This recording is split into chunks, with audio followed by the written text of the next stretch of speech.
SAFTU had a National Day of Action as well. There were several statements. I think generally there was an overwhelming call to end austerity, for government to end its austerity program, and an overwhelming call for an alternative budget, or what we've been calling a people's budget, an opening of the budgetary process, and a budget that foregrounds and prioritizes the needs of people and human rights, rather than the needs of big business and capital and debt. So that's the context of this forum, comrades, and it's going to be short, 2 hours, not very long. So we're not going to go in depth. It's rather just to introduce different topics, collectively try and understand these, understand austerity, understand the impact austerity has on different struggles, and then start talking about more about the way forward.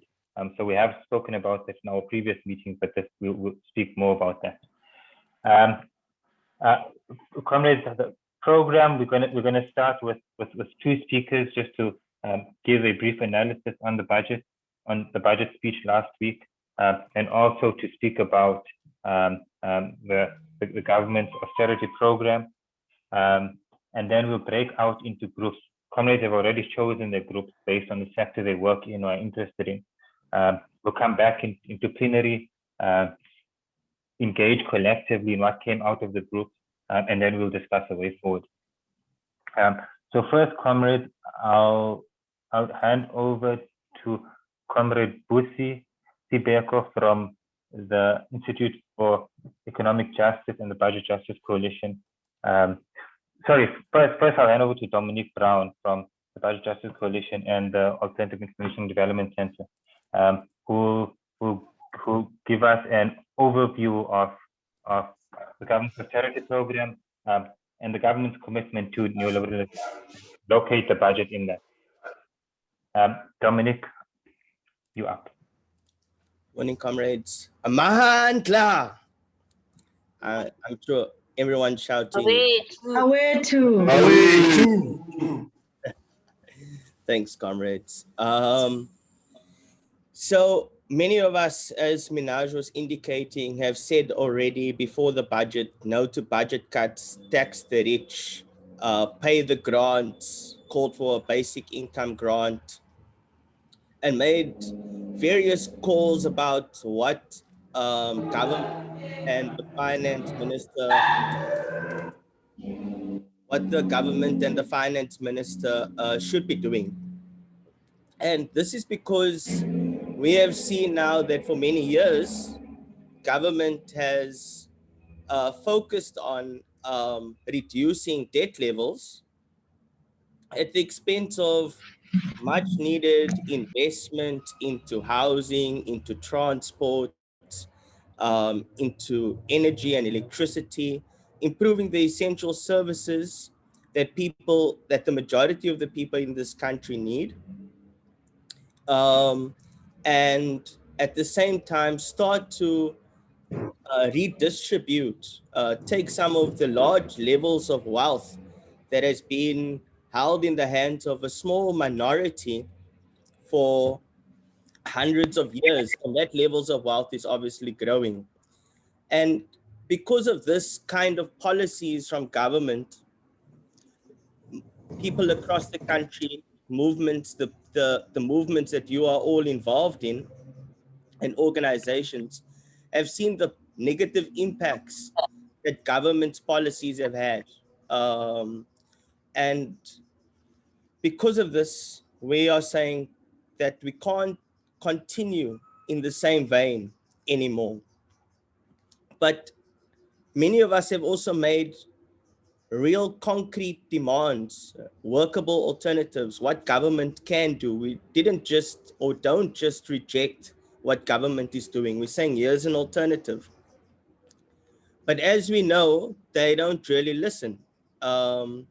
And we come out of a meeting with the Finance Committee today, who has to respond to people who are saying this budget doesn't represent the interests of the majority of the people in this country, and we can't approve it, and questioned the basis, the very conceptions of this budget. And what we hear from them in their responses is that they're quite adamant that even though for years and years we've been arguing against them, that this is not the way to go, that the government's budget is not like a household budget, that in fact spending more on people's needs can help to reduce the debt levels in the long run, and cutting spending is not the way to reduce levels. And so in this way now, we see that making good alternatives and trying to negotiate with government is really not the way to go. We have to fight in a big way to get the changes that we need to happen, and for our demands to be able to materialize. So, comrades, I'm not going to talk to the details of the budget, but which Busi is going to do now. But the idea is that this budget comes from an ideological perspective that says that cutting budgets and indirect taxes like VAT and fuel increases to reduce debt levels is the way to get out of an economic crisis. And this way is coupled with increased privatization, reducing of regulation for corporations, reducing income taxes for corporations, and ultimately transferring the costs of the crisis and the pandemic onto the poor. In a context where we already have more than 11 million people unemployed and the most unequal country in the world. So when we hear what Busi says about what was actually in the budget, they've made a lot of these things, or are going to make a lot of these things worse. And so that's what we will talk about. And then look at exactly what happened in each of the areas of the budget, and what the implications that will have on our struggles. And of course, Tito Mboweni says this is not an austerity budget, and we must decide, is it an austerity budget? Which we will say is this budget cuts coupled with the indirect tax increases, the indirect taxes being the fuel levies and sin taxes, to reduce debt levels. And then the big question that Minaj spoke about in the beginning is, what are we going to do? So that's where I'll stop and hand over to Minaj.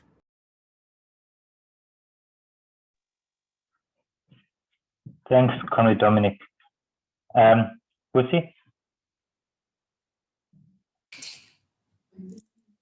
Hi, everyone. I hope you can hear me properly. I'm going to try to share my screen. Hope everyone is well this morning. Okay, let's move. Okay. I'm going to basically just share what our analysis was. Okay. So as already stated, my name is Busi Swego. I'm the co-chair of the Budget Justice Coalition and also a researcher and economist at the Institute for Economic Justice. And I'll just be talking through what the budget said, and this is just about the Budget Justice Coalition, but we don't have to go through it in detail. I think it's more about the unpacking. You can always hear more about the BJC more I can put this into the chat. But basically what we argued as the Budget Justice Coalition is that this budget withdraws the state from its constitutional obligations or responsibilities, and basically deepens inequality in South Africa. And this is for a number of reasons, and we'll go through the sectoral cuts, but some of the things that were clear is there's a private sector-led recovery strategy, which again is about the state not, stepping up, but the state saying, private sector, you lead our economy, basically. You lead and we'll just enable, is effectively what this budget said. And then we saw that in this budget, it benefits the wealthy and, corporates. It benefits people with high incomes disproportionately more because they're going to be getting tax rebates and cuts. And rebates obviously is your returns on taxes when you spend on certain things like medical aid, provident funds, and so forth. But we know in South Africa that, it's only the high income and, maybe who are, able to afford those things. I don't know who's not muted. And yeah, so we said that this budget is indefensible. And in fact, I've just come from a parliamentary hearing where National Treasury gave us the same argument, which is to say, we're spending more. And so there's no austerity, we're spending more. And therefore, you guys can't say this is a bad budget. This is a good budget. We're prioritizing economic growth. We are in this bad, we're trying to balance things, but fundamentally, like we said, it doesn't balance, it balances things in the favor of certain groups of people as opposed to others. So yeah, we've called on, members of parliament to reject this budget, which, we know that since 1994, they haven't rejected a budget, but I think it's something to deeply consider in this time and phase, the call to really reject this budget, which reinforces what Dominic has just been talking about, the neoliberal structures, which reinforces inequality, which reinforces all these other issues that we have. I won't go through this because I've already spoken about, and Dominic's spoken about neoliberalism and austerity, but I will say that, the private sector-led growth is problematic in many ways. And, my colleague here at the Institute has written a paper on this. I'll probably send the link in the chat, but talking about how government actually enabling business, or de-risking their investment is problematic for South Africa. And so that's also another thing we have to take very seriously, that this budget says that, government is willing to foot the bill for basically private sector's gains, and that's how this budget has been framed, while the poor are the ones who are going to get cuts to social grants, while the poor are the ones who are going to be, left with the bad, bad infrastructure and so forth, or lack of basic services. So this is the high level view of the budget, which shows that it's for the first time, and so let me just give an explanation. Nominal means like when government says we're going to give you 40 Rand today and 50 Rand tomorrow. So that difference is a nominal difference. It's just the normal difference, if you could say it like that. But if we say, what is the real increase, then what we do is we take into account how much inflation is going to be, right? So you know that your 1 Rand today is not the same as 1 Rand a year from now. You know that the value, is likely to get less over time. So what we do is we adjust for that to say, does the value change? How do we compare the values? But also we look at population growth. So one of the arguments we've made is to say, you can't just increase it to adjust for inflation, but actually you must also take into account population growth. So in this budget, it's a real, cut in nominal terms. So not adjusted for inflation. We argue, and I'll show you on the next slide, how the expenditure is decreasing, and I'm trying not to take too much time. Yeah, but I've already said most of these things to say that it benefits some and not others. And so when you look at this graph, this is a very important graph, you see there 2019, 2020, 2021 to 2023. So that's how much government is going to be spending per person, the decrease, that's what you're seeing. So obviously COVID year, there was a bigger budget to, to obviously accommodate for COVID. It wasn't significantly that much bigger, to be honest. It was only 43 billion more than what they'd expected to spend. But basically there you see a real drop over the next couple of years on what government's gonna be spending per person. And that's, 24,420 per person. And what does this mean? It means in health, what we're seeing is that there's a decline of 50.3 billion rands in spend in health over the next 3 years. And so in a way, government has said, well, we'll give you the vaccines, but actually we're not going to improve health significantly over the next 3 years. And that's what you get. problematic in many ways. In education, they acknowledge, even Treasury. So this quote here is from National Treasury themselves, acknowledging how the cuts, for instance, to the compensation of the public sector workers will directly impact how many teachers are in schools, and therefore will have larger class sizes, and particularly no fee paying schools, right? So that will negatively affect learning outcomes. So National Treasury acknowledges this. And so that is very problematic, because they're saying, we are going about this budget, we know that it's going to be bad, and we know that it's going to disproportionately impact certain people more, but this is supposedly the best that they can do given the situation.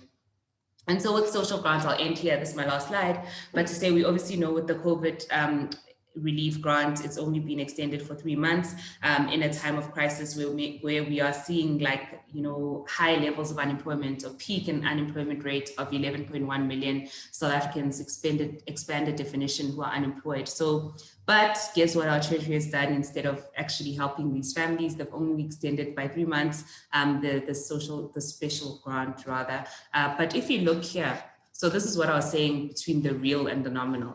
So if you look here on this table, these are the different grants, and this is what you see, the change in nominal terms. So it's increasing, right? It's 445 going to 460. So it's supposedly increasing. And in nominal change, that's 3.4%. But actually, when you account for inflation, it's actually decreasing in value by about negative 0.83%.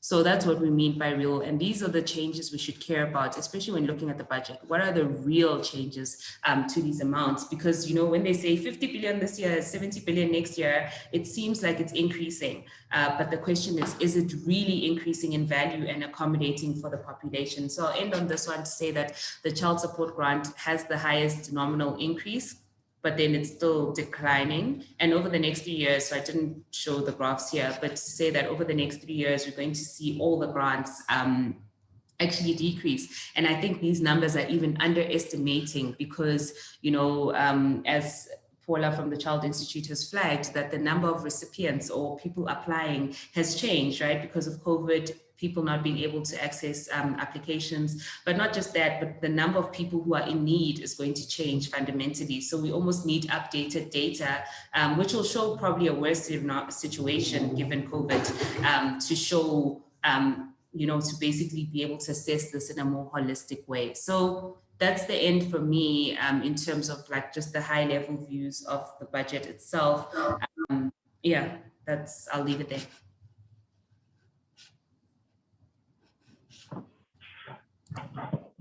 Thanks, comrades Dominic and Busi for that overview. I think both comrades painted a bleak picture of the socioeconomic state of where we are now, and I think where we're going to be, but also showed that this bleak crisis is because of political choices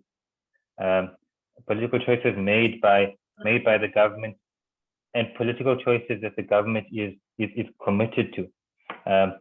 Both comrades spoke about this commitment to austerity, to cutting budgets in favor of fiscal consolidation, but also this commitment to neoliberalism, and the need to challenge that.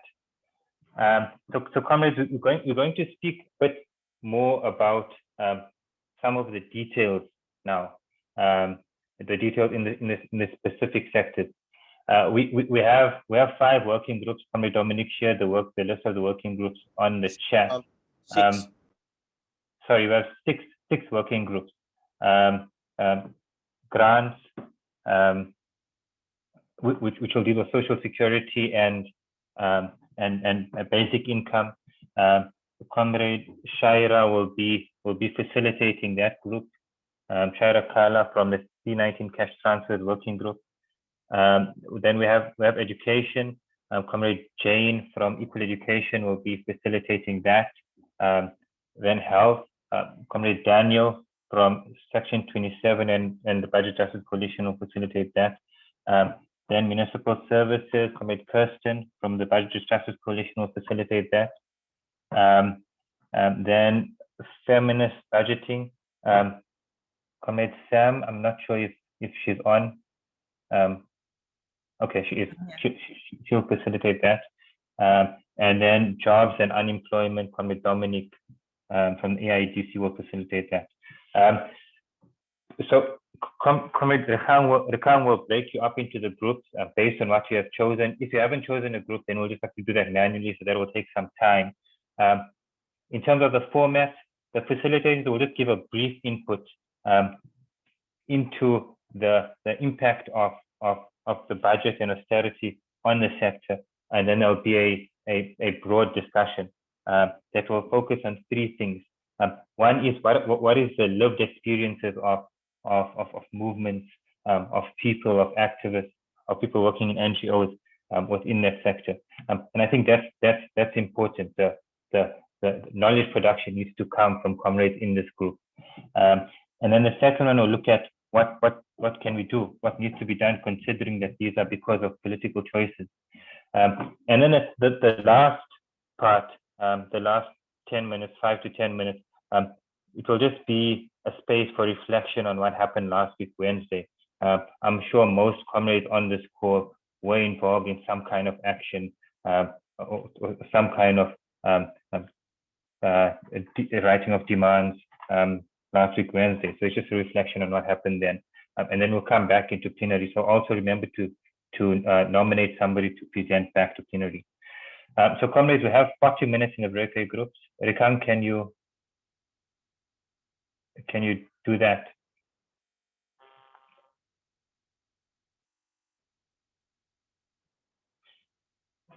Okay, comrades, so a little message should pop up on your screen that asks you to join a breakaway group. Just say yes.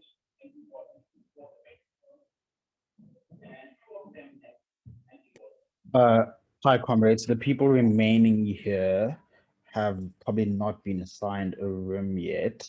So if it would be possible just to indicate either in the chat which group you'd like to join, and I can assign you to one.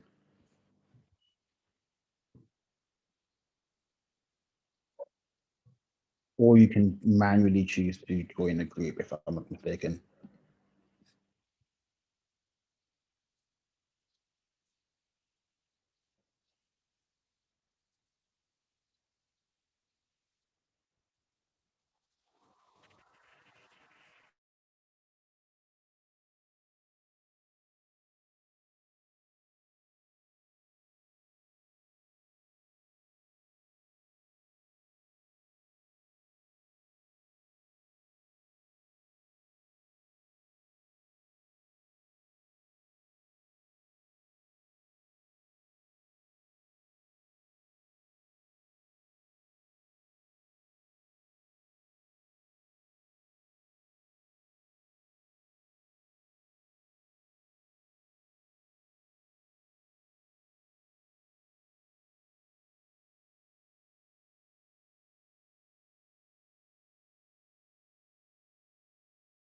And also, if you can, please keep it to 3 minutes.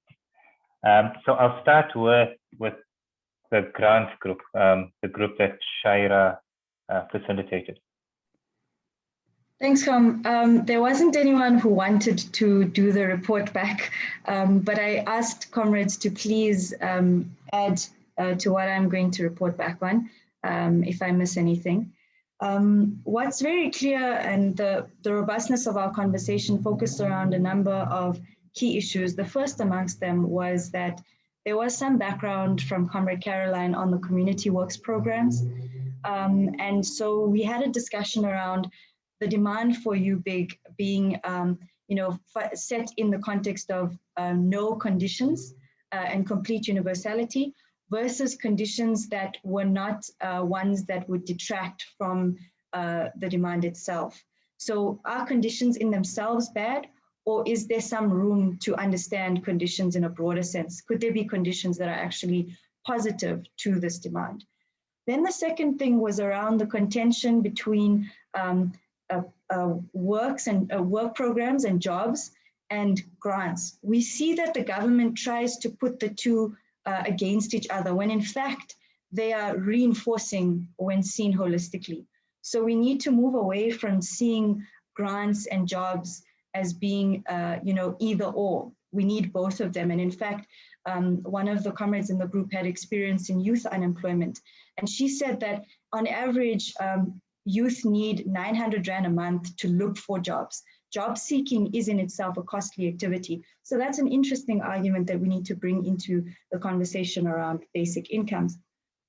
The other thing that we spoke about was the exclusion of caregivers from the COVID grant. Now, if we see the COVID grant as a bridge to a universal basic income guarantee, and we use the word guarantee because it reinforces everybody's moral and social right to the economy, then we need to understand that we can't go ahead on this call when we know that the caregiver grants were terminated last year, unconstitutionally so. We need to explore how to urgently address that matter because the current budget we've seen, is completely anti-woman. So we need to urgently address the exclusion of caregivers, and we need to figure out a way to address that. I know that Black Sash is working on some things. So if anyone is interested in exploring the urgency around that, please do get in touch with us. I'll pop my email down there. We also agreed that, from Comrade Muketsi, that the social grants have a stimulus effect. And if we look at a basic income, anecdotal evidence from other countries shows that if it is at the right level, if it is high enough, it actually has a stimulus effect, a multiplier effect for the economy. And that's an area that's been understudied in how we frame the need for basic incomes, because they lead to an increase in aggregate demand and stimulate local economies, which would actually be very good for us, in South Africa. So that's just a summary. I know our time is up, so I'm going to stop here. Thanks, Comrade Chair, and thanks to that group. Okay, next group, municipal services. Hi, can you hear me? Yeah. Okay, 3 minutes. I was from the municipal services breakaway room. So municipal services, municipalities are supposed to provide services, social development, safe and healthy environment, and involvement of communities. That's Chapter 7, Section 152 of the Constitution. So in our group, we had 4 identified issues and then some solutions. I'm going to get into them quickly. The first issue was on austerity and spending. Austerity impacts the spending of local government. If national government cuts grants, for instance, for infrastructure or transport, it's very difficult for these local municipalities in particular, but even for metros to provide those services, even places for children to play and be safe. It worsens existing dysfunction of local government and the capacities of local governments, and it also forces community organizations to fill in. So local government gets a smaller pie of the of national budget and spending, only about 9%. The reasoning is that municipalities can collect their own revenue, but this is better for metros than local municipalities. It's not true that many municipalities are able to do this, but even municipalities that can collect some of their own rents are also hurt by grant decreases. So that's basically how austerity hurts local municipalities. The second issue is labor issues. We've got the problem of outsourcing, which can also lead to poor quality of services and greater privatization of municipalities. We've got a problem with the EPWP program, an unhealthy working environment. Workers are overworked and underpaid. There's bad working relations to the EPWP. There's also a problem of some municipalities simply not paying workers due to them potentially being badly managed. And there's also reduced capacity for some municipalities to be an employer and to create jobs by employing some of the workers within their areas. Some municipalities are not adequately filling or not fulfilling vacancies at all, preferring the EPW program. Some municipalities don't even fill vacancies for engineers and town planners and other crucial employees which are left vacant, and that harms, of course, the capacities of these municipalities. The third issue are planning issues. We see that municipalities are modeled around privatized and neoliberal models, built around shopping malls, for instance, lots of water given to malls and large corporations. These ideas are modeled based on Western international context, for example, in Cape Town, or on fellow municipalities. Some of the development of plans and bylaws don't apply for the certain context and aren't necessarily pro-people. We also have tender issues involved in planning as well. Okay, the fourth issue was councillor issues. There was an agreement that lots of times councillors are too partisan, too beholden to their political parties, and voting patterns around people within municipalities show support for particular councillors that aren't even known within the community. So we have a breakdown of communication, trust, and care from councillors, and not actually serving people's interests. So finally, some solutions. The first solution was that community members and community activists and community leaders should consider running for local government. This is an election year. The second was to bring public works back to local government. It can create jobs and ensure that local government is better capacitated. And then three, increasing the allocations given to local government instead of favoring national government. And then finally, to have more consciousness and community organizing. That's our summary.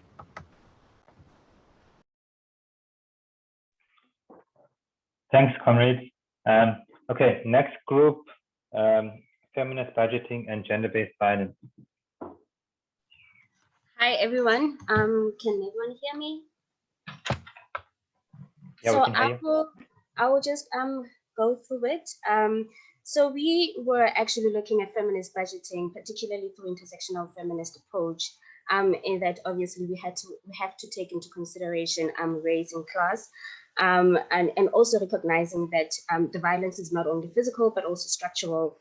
And so therefore it is important for us to look at how the budget actually affects or impacts the lives of women. And we know that mostly the women who are actually excluded are particularly Black working class women. And so we obviously we realized that within the budget, there are certain inconsistencies. For instance, we mentioned that for the GBV NSP is mentioned within SONA, and about 12 billion is allocated to that. But however, there isn't any mention of that within the budget.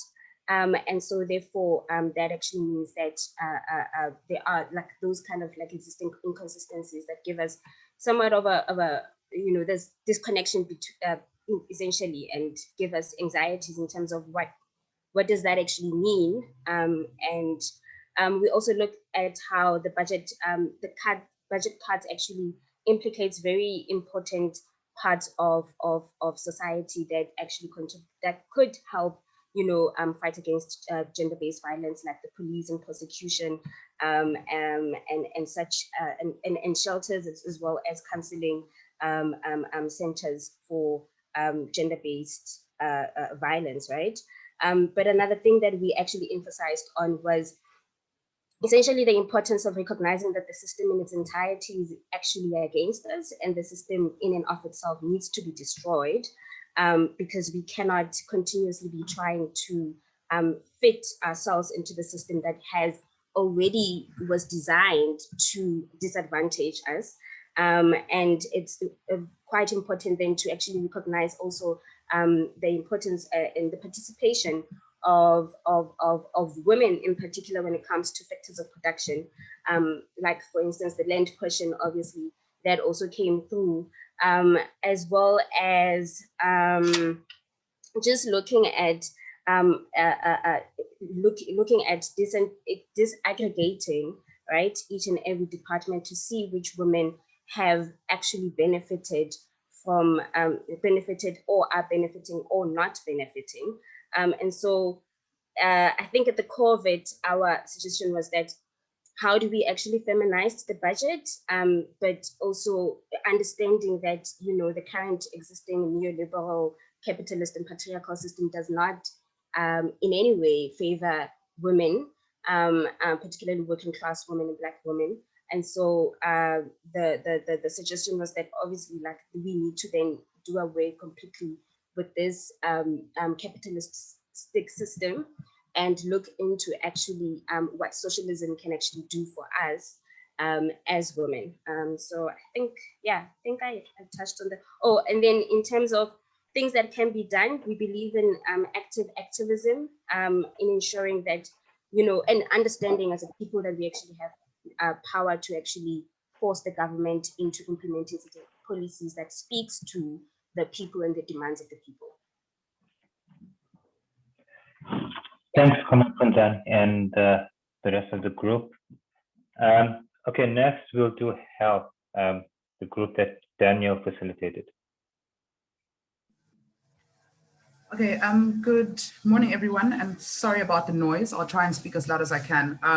It's going to be hard to do this in 3 minutes, but I'll try my best. We started off with a quick overview by Daniel, and I'll just outline the points that I thought were quite important. Just a reiteration that currently, 85% of the population are being serviced by the public health system, and that the budget has to increase with the amount of increase in the population in mind as well. And it also has to increase and making sure that the quality of healthcare services are improved. Daniel also outlined that in 2021, we had spent 3.5 less per person that we're supposed to actually spend with regards to health. So in 2019, the spending amount was about 4,649 per person. In 2021, it's become 4,316. So what this means is, the health system will be more strained. It's already strained as it is. Less money for healthcare workers, infrastructure, ICT, public healthcare, ECT. So public healthcare funding and tertiary care funding is being cut. The HIV/AIDS program is being cut by about 5.6 billion over the next 3 years. So this is important because as Makosa Sana came in to outline issues at a community level, she had outlined that people living with HIV in communities had already had quite a few difficulties that they were contending with. So the cuts to the HIV grants makes it even more worse. What this means is that there's going to be continuation of shortages in staff. There's going to be continuation of shortages in medicine and drugs. She was telling us that currently people that are receiving ARVs or only get ARVs for a period of 7 days at a time. This means that they have to come back after the 7 days is up. This impacts on the availability of transportation to bring them back. Money is an issue, and also having to get days off work in order to actually come back and get more ARVs. And then the issue with community health workers and unrest of community health workers that's currently happening all over South Africa obviously impacts on service delivery as well. And it heightens the issue of theft of community health workers and medicines that has been currently undergoing. Thokozile came in and I think I'll deal with Thokozile's last because it was a recommendation on a way forward.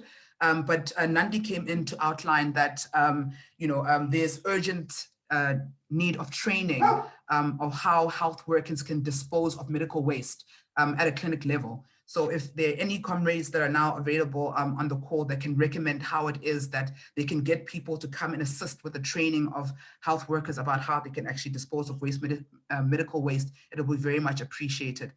Akona then, going back rather to Thokozile's, the recommendation that what we need to do is that we need to start channeling our energies towards policymakers and those who are responsible for making decisions with regards to budget and budget cuts. And we need to put pressure and make noise at both the governmental level and at a local level too.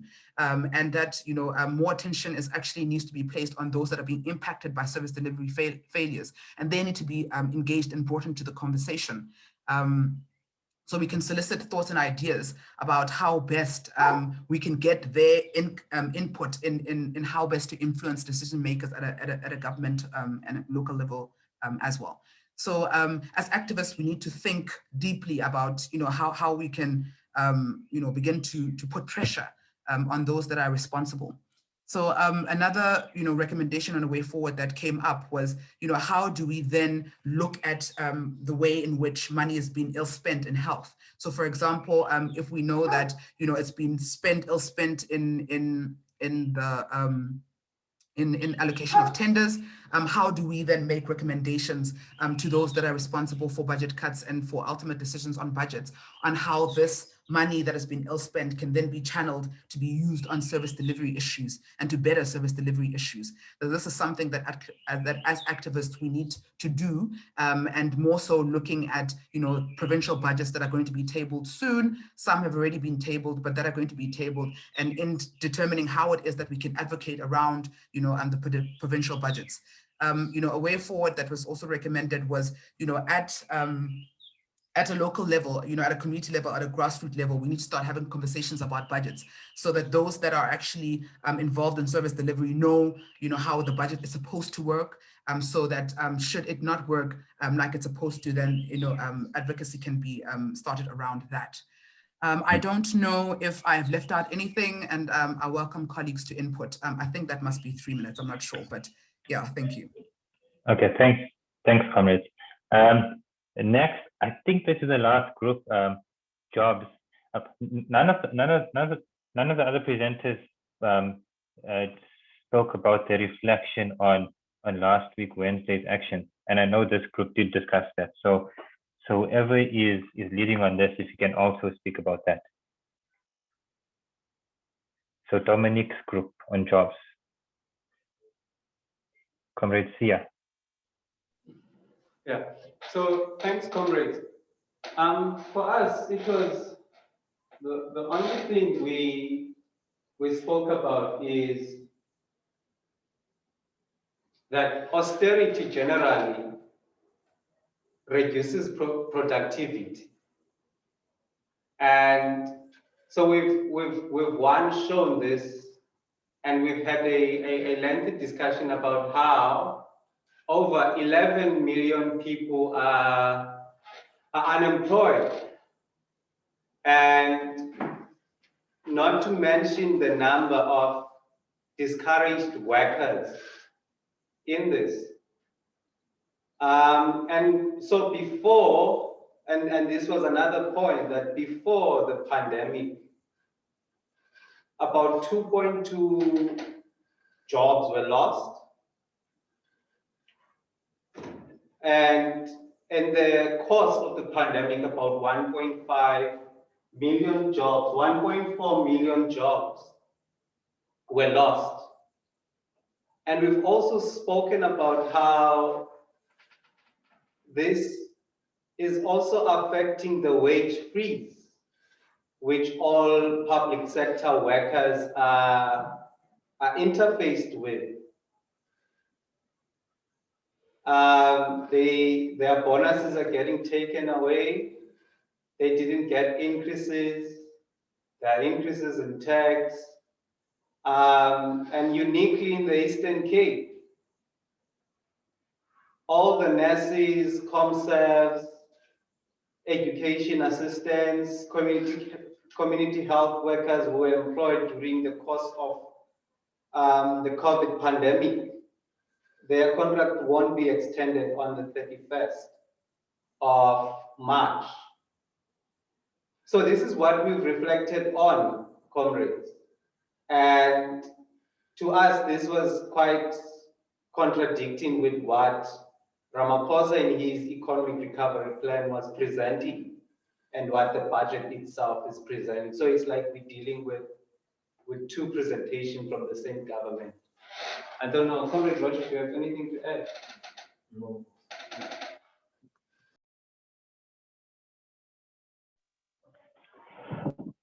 Thanks, Comrade Sia, and thanks to that group. Okay, comrades, before I try and summarize, is there anyone that wants to do a quick 2-minute reflection on last week's actions? Anyone from any of the groups?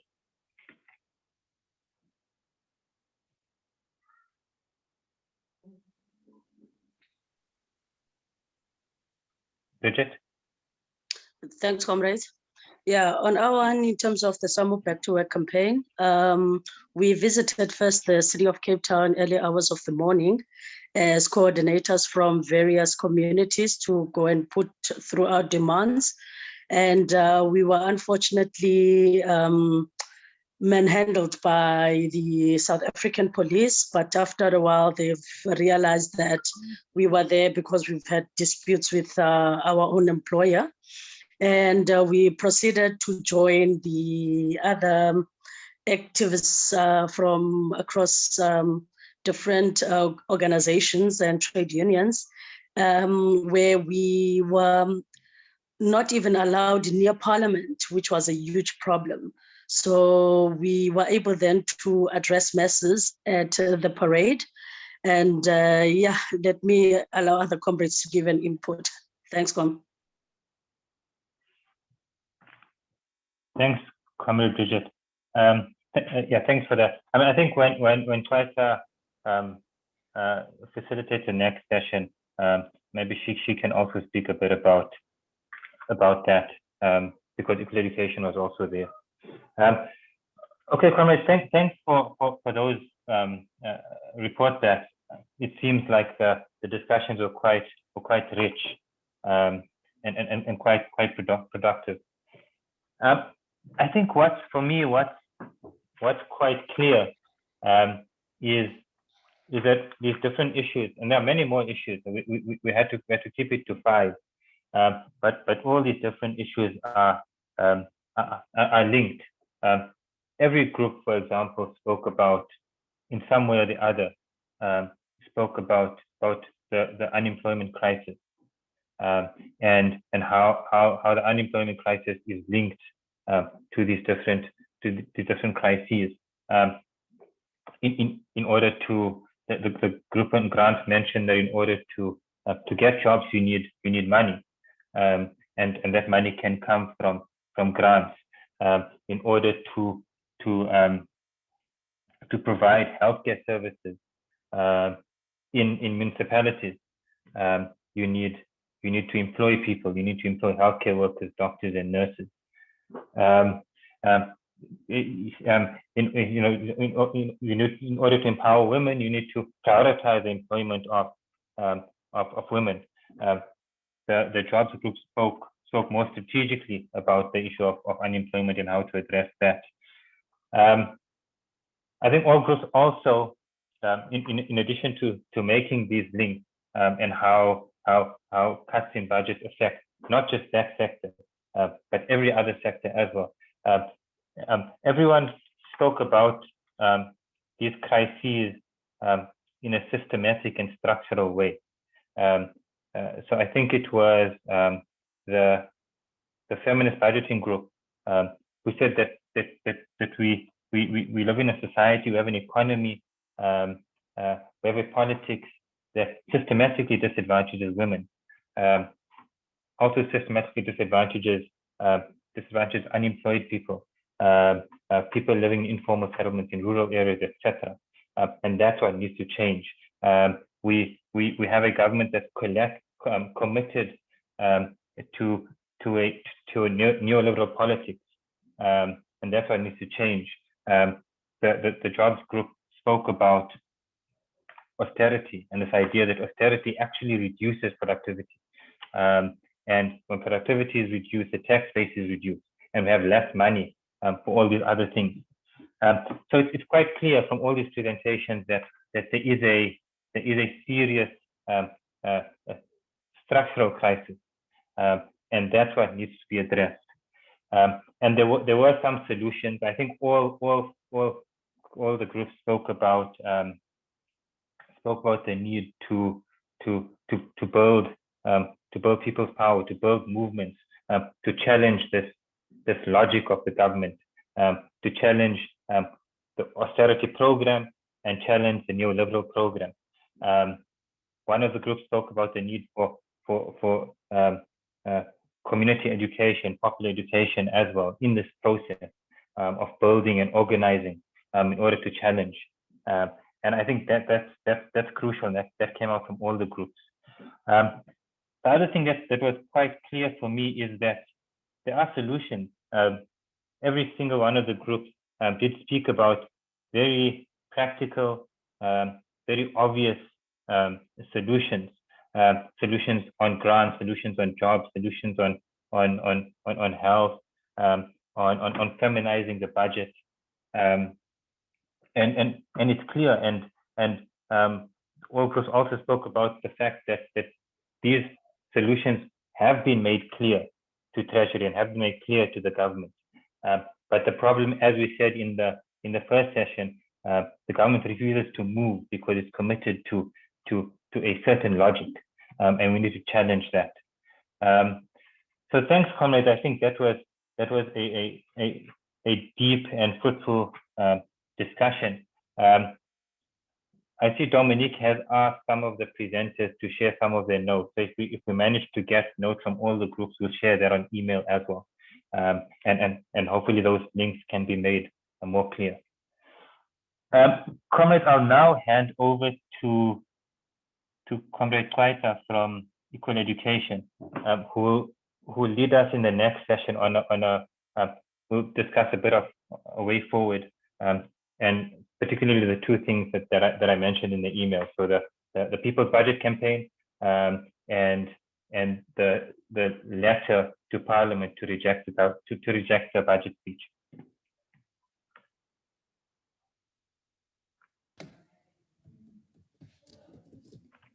Sure. Can you hear me, Minaj? Yeah. Should I put my video on? So, comrades, I think we've got to a point where we've realized, right, that our budget is not only an economic budget, but it's a political, legal, and moral document. So it's going to take a lot of organizing, building budget knowledge, taking to the streets for us to win. And as we stand in this collective, we have sort of come together to look at one document that can put forward what we see as a people's budget. And that's the document on your screens right now. It's a living document, which means that we can tweak and put inputs as we go.